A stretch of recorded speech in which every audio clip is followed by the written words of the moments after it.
አክሱም ላይ መስጊድ ለመስራት መካ ላይ ይላል። መካና እኛ እኮ ኢትዮጵያኖች ነን። እዛ ሀገር የሚኖሩት እኮ ስደተኞች እኮ ናቸው።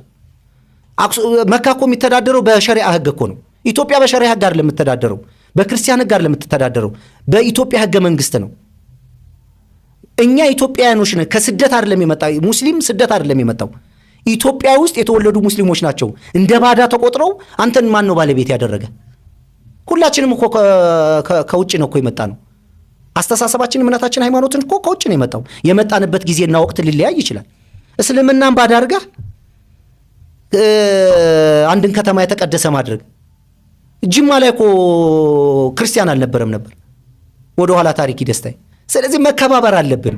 እዛ ሀገር ያሉ ትግራይ ውስጥ ያሉት ክርስቲያን ወንድሞቻችን ለሙስሊሞች ይሄ ነገር እንዲፈቀድ፣ በሙስሊሞች ላይ የሚደረገው ጫና፣ በሙስሊሞች ላይ የሚደረገው ተጋድሎ፣ ስቃይና መከራ ማቆም አለባቸው ለራሳቸው ሲሉ።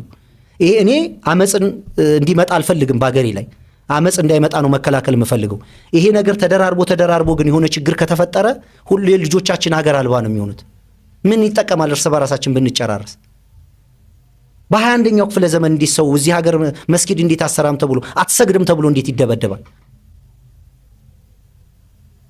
ስለዚህ ኢትዮጵያውያኖች ናቸው። በየትኛውም ኢትዮጵያ ክልል ላይ መስጊድ የመጠየቅ መስገድ ህገ መንግስታዊ መብታችን ነው። አይፈቀድ ለንጽጽር ራሱ አይሆን። መካና አክሱምም ማነጻጸር አችልም።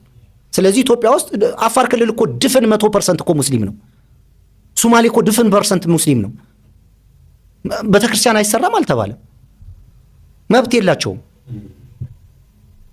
አገር ሆኖ ለብቻቸው በሸራም ከሆነ መብታቸው ነው።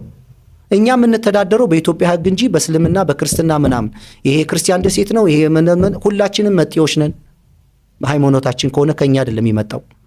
የመጣበት ጊዜና ወቅት ቢለያይም